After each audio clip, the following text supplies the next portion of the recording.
In the headlines, last night City Council approved a new rule that would require bars, nightclubs, and taverns to apply for a license to operate their business. A familiar nunchuck-carrying duo stops in to talk about what's next on their agenda after a great win and a special award. And recently, several of you came out to hear from our area representatives as well as the state speaker of the House. Today, we bring you our exclusive with the Honorable Tom Tillis. These stories and more coming up on NewsBreak starting now.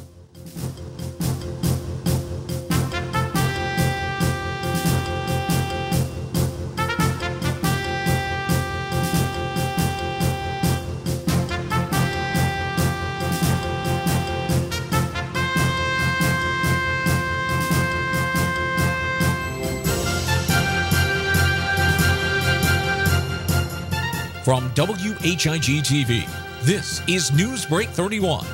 Now, here's Marie Torres. Hello, and thanks for tuning in to WHIG-TV NewsBreak, your voice in the community. I'm Marie Torres.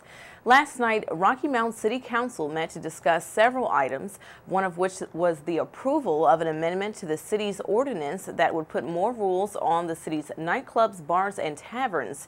Several concerned business owners and managers stood before council in disapproval of the amendment that would require these businesses to apply for a city-issued license, a cost of $250 annually. Though a rule in where the club's license would be suspended if 5 or more criminal charges were issued on the premises, that part was dismissed, but the amendment would require that those owners and managers who have violent criminal offenses, either felony or misdemeanor, be rejected from having a license at the discretion of the chief of police. When citizens asked why such strict rules are being issued against owners despite the actions of patrons, here's what Councilman Lamont Wiggins said. It has a scheme and a framework in place, and what it does is, in a lot of instances where there were occurrences that would take place, there would be intervention by law enforcement and either by other administrative bodies, but you would go to a certain location and you couldn't find anyone who would acknowledge that they were in control or that they were the manager. And then you had a situation where really there was no one there to, you didn't even have the licensee in place. So there was no one that law enforcement or the administrative bodies, and when I say administrative bodies, I'm not just talking about city administrative bodies, but we're also talking about from the standpoint of the state administrative bodies, from the standpoint of ALE, where they were intervening alcohol law enforcement violations that they were attempting to put in place. So what this does is it just puts in a framework of responsibility. It says that you have to have a manager in place. It says that someone who is going to be in control of gangs, such as a manager, has to be in place. It says that you have to have certain things in place, such as a violence reduction plan, which is what we're going to put in place under the auspices of our police department. You have to have a diagram of the particular location. It puts things in place that gives us the ability, from a public safety standpoint, to better monitor these particular types of locations in hopes that we will see better management and curtail some of the activities that have taken place in some of the locations within this city. Another issue presented was the fairness of having nightclubs and bars under this license, but not other facilities that also serve alcohol. Dying in nightclubs and getting a lot of bodily injuries, something has to be done. My concern is that this ordinance might be slightly strict, or maybe not so slightly strict, on the club owners, like I feel myself, that haven't had any violence, haven't had any problems. It adds to the hoops I've got to jump through, so to speak. And I'm already trying to manage 2 at one time and have a pretty tight schedule. That's a concern for me. Also, there are restaurants in town who have liquor license and beer license. Now, I understand, my problem is the fairness of making bars because I'm a private club. One of my clubs is a private club. I sell food. I don't sell enough food to be considered a restaurant, but I do sell food. But there are other clubs that are, well, they're restaurants, but they sell food. Are the managers of those restaurants or the bar managers of those restaurants going to be held accountable in the same way that, say, my bar is, because he sells more than 30% food, I sell less than 30% food? Because the restaurants have bars. If, say, several bars here in town or nightclubs go out of business, which is I might agree that there's some of them that need to be out of business, but that's not up to me to decide. One citizen, however, was in agreement with the new licensing, but felt that still more has to be done overall. We live about 2 blocks away from 2 nightclubs, and as long as we've been living there and the clubs have been at that location, we've had to call the police almost every week, sometimes twice a week, for loud music that's coming to our home. They've been and still are a real nuisance to us. After calling the police department, they seem to cut music down some, but just about closing time they crank it back up, probably as high as they can get it again. The situation doesn't get any better. About 2:30, 3 o'clock in the morning, they leave the club and migrate right down Falls Road with a continuation of loud music, horn blowing, hollering out the windows, revving up the engines and speeding through the intersection. These people have no regard for the neighborhoods they pass through. The police department has used their valuable time in monitoring and actually putting their life on the line when they're calling these nightclubs. After all the commotion about 3 o'clock in the morning or later, we feel that we've been out all night ourselves and we have to go to work in the morning or go to church. This absolutely lessens the quality of life. These club owners have a right to have the clubs. However, their right ends when they infringe on peace-loving, tax-paying citizens. These clubs need to be located away from the neighborhood, and I ask, how long would we have to endure this situation? Without this. In the end, council voted unanimously to approve the ordinance. These businesses would have to apply for their license by June 30th of this year. Council says the new rule is the beginning of tighter regulations to protect residents who live near clubs and bars, as well as patrons of these establishments. In other news, several came out to hear from our area representatives as well as the state speaker of the House. This event Thursday night took place during the Nash County Republican Party 2011 County Precinct meetings and convention at Nash Community College. The guest speaker was none other than the Honorable Tom Tillis. Our own Herb Greenberg caught up with Tillis as the night closed. Well, with Speaker Tillis, it sounds like you've hit the ground running. We have. We're moving at a speed nobody in the legislature's seen before. Believe me, they tell me. But we're moving and we're doing it very productively. Now, some of the things that you're doing is the reform bill on regulations. That's going to help create jobs, right? It absolutely will. The regulatory reform, the bill that got passed out of the House today, was passed out of the Senate a week and a half ago, will have an enormously positive impact on businesses. And what we're trying to do is say, look, we understand the need to protect our environment, and there are regulations that are appropriate, but there are a lot of unnecessary ones that are preventing business from wanting to relocate here and preventing businesses that are here from expanding, and those have to go. They do. And you're also doing tort reform. That's right. I actually, in the House, we established a select committee on tort reform. We've already received one bill from the Senate for medical malpractice. We're also looking at general tort reform and workers' compensation reform. Those have enormous impact on business as well. In fact, between tort reform and regulatory reform, that's immediate relief now, and then our next wave will be tax reform. Now, a big issue is balancing the budget. We're, what, $3.5 billion behind the 8 ball? $3.7 billion. The last legislature literally created a $3.7 billion structural deficit, and they said they balanced the budget. We're going to fix it, and we're not going to leave that deficit for the next legislature. Have you had resistance? I know you've had resistance from Democrats. How about some Republicans? We marched in lockstep. Every key votes had all 68 members voting with us. You know, will we reach a point where we'll be dealing with legislation that's not really Republican, Democrat? It may be urban, rural, of course, and then we'll have some separation there. But we've sent a very clear message that we're marching and we're in lockstep, and that, I think, has actually rattled the minority, because they really expected us to come in there and run in several different directions. That simply hasn't happened in the House or the Senate. As you know, annexation is a big thing in this area. Big thing across the state. There are numerous examples of where the towns have annexed too soon, provided no value, and trampled on people's property rights, and we're going to end that this session. Super. One last question. Tell us about Bill Daughtridge. Bill Daughtridge. It's funny. When I was, Bill Daughtridge and I were seatmates in Finance Committee for 2 years, my first term, and he impressed me with his business acumen and with his organization skills and the bipartisan respect that he has. He was a very well-respected member. So when I was looking at somebody I knew would have instant credibility and somebody that knew the institution, also loves the institution, he was one of the first people that came to mind, and thank goodness he came in and helped me with the transition. And then we've talked him into staying on as senior policy advisor. He's making a huge impact.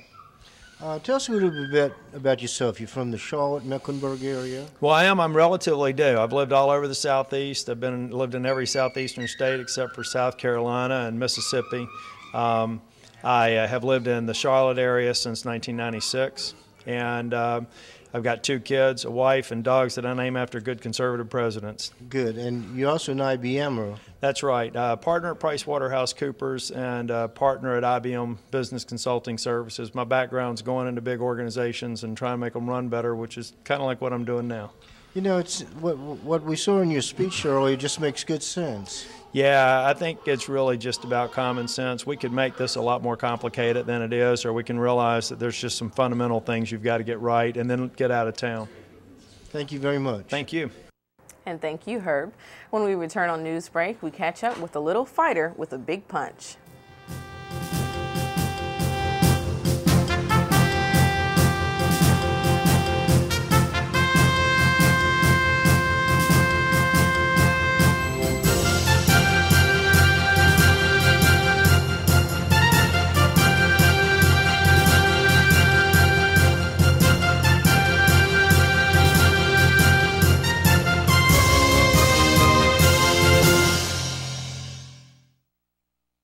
All these cars come with a lifetime guarantee.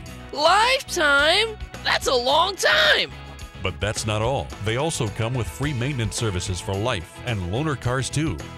Good grief! Where can you find protection like that? Davenport Auto Park in Rocky Mount. It's called Dealership for Life, and it comes on Buicks, GMCs, Hondas, and even pre-owned vehicles at Davenport. Used cars too? Davenport Auto Park in Rocky Mount. Your dealership for life. Drive the best.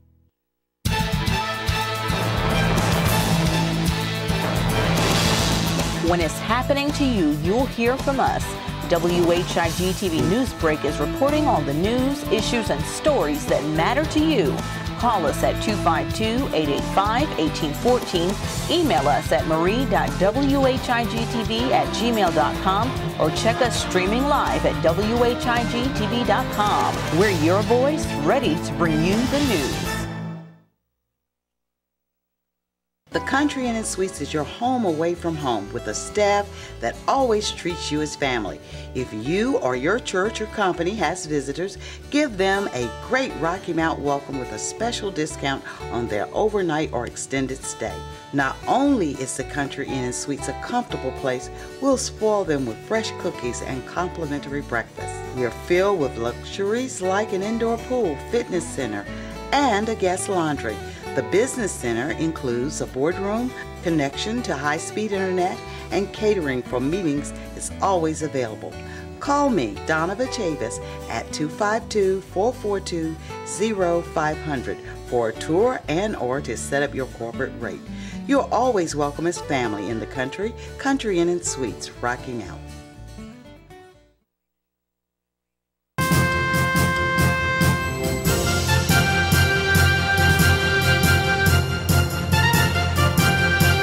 Welcome back to WHIG TV Newsbreak. I'm Marie Torres.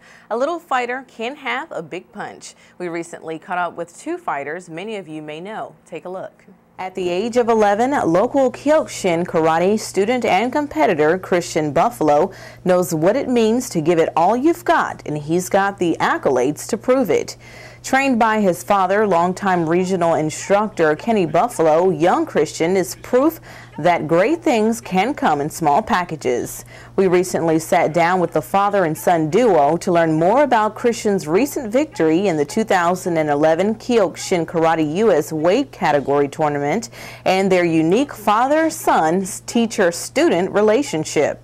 Every January out in LA in the all-Japanese community of Little Tokyo, the organization in Japan sponsors it, and the Governor Schwarzenegger, Arnold Schwarzenegger, he's one of the people who endorses it, and the mayor of LA, and so it's a really big tournament.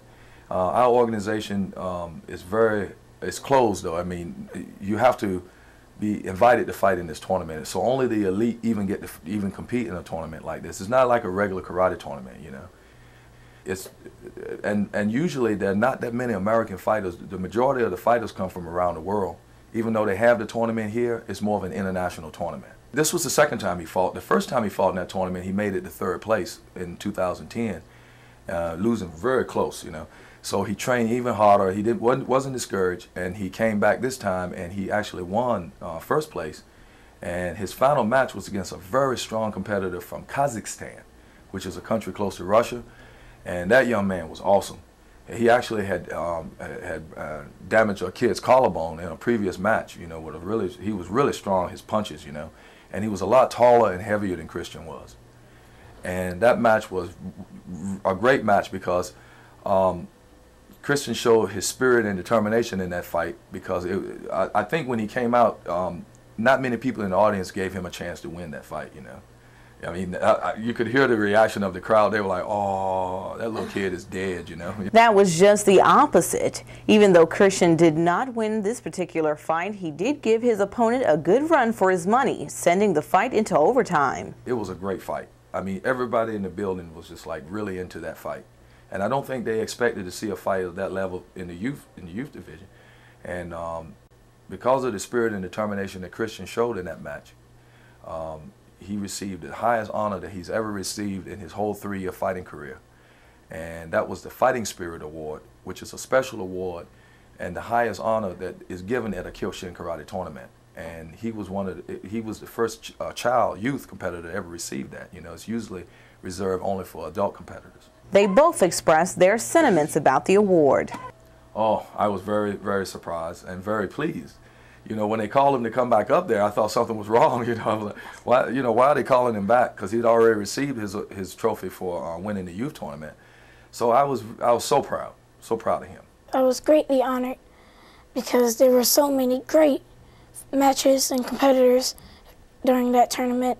It's not even just for the youth, but the men's and women's division that were really great, and they chose me out of all of them. So I was very honored. And with such talent and such strength, we wanted to know just what was going on in Christian's mind when he fights. I'm trying to just kind of go with the flow. I don't really think of what I'm going to do and just try to stick with it. I try to just let it come out naturally and fight according to how he fights. As for their teacher-student, father-son relationship, we keep the two separate. It's tricky sometimes. A lot of the values and the discipline and values that are taught in Kyokushin Karate, I use in my parenting because I'm an old school person. You know, I was raised traditionally, and I passed the same on to him. And actually, the way that I trained him in Kyokushin Karate is kind of unique too, because I trained him old school way. And today, a lot of the people, even in Kyokushin Karate, are not trained old school. My teacher was the highest master of Kyokushin Karate, and he trained us the old way. And I didn't change anything. You know, that's one of the reasons he's successful in these tournaments as a strong competitor, is because I have used some of the same values and old school ways of training that I learned when I was a student so many years ago, over 40 years ago. You know. Kenny glows at how Christian, who's been training for more than 9 years, just seemed to get it, even at 2 years old. I was really surprised. I mean, not just because he's my son, I was really surprised. He used to, all kids emulate their parents. He would see me working out and he would, he was a little baby, you know, he'd see me working out and he would kick and kick and kick and not lose his balance, you know. I thought, because kids that age lose their balance, you know, he didn't lose his balance. So I thought, wow, well, that's pretty cool. So then I started showing him a few things and he picked it up. And I didn't think about it at the time, but then later on I decided to give him a formal training session, just me and him, you know, in private. And he did that, and he got through that, and he didn't cry or anything. I'm like, okay, I think we got something here. As Christian continues to prepare to fight at the end of the year in the World Tournament, he ended our interview with words of encouragement to other kids with big dreams. If you really commit yourself to it and really take it seriously and go all the way with it, you can do anything. You can, anything you want to be in life or anything you always dreamed about being. If you really commit yourself and are serious about doing it, then you can. Christian was able to meet several celebrities during various tournaments, including a star in the movies Kill Bill, The Dark Knight, and Why Did I Get Married 1 and 2, just to name a few, Michael J. White. Christian says he wants to be an instructor like his dad when he grows up. In Rocky Mount, WHIG TV. If Kenny and Christian Buffalo look familiar to you, it may be because they are invited to do several demonstrations throughout the community, including a recent one during this year's International Festival of Cultures. We wish them much success in their next tournament. Before getting to the weather, we have a quick reminder. Today at Braswell Memorial Library, Smokey the Bear will be in to discuss wildfires, how people can fight them, and how you can prevent them. That will take place in the Warner Meeting Room at 4 p.m. WHIG-TV meteorologist Fred Holdsworth is in with our look at weather. Fred?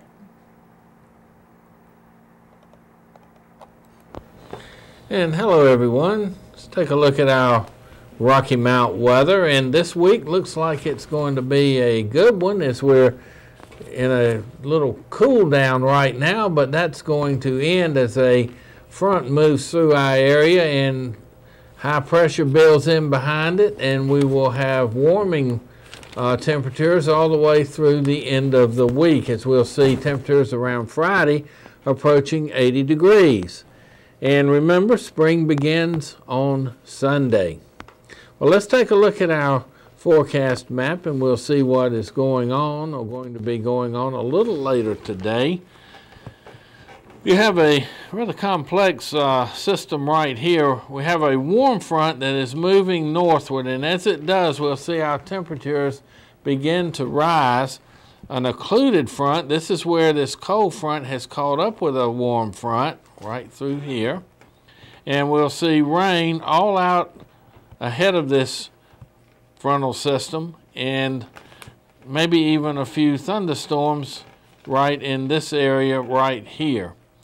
Now, the rain will also be found from Nebraska northeastward into Ontario, Canada, right through Lake Superior, and maybe even mixing with some snow in the extreme northern part of this segment.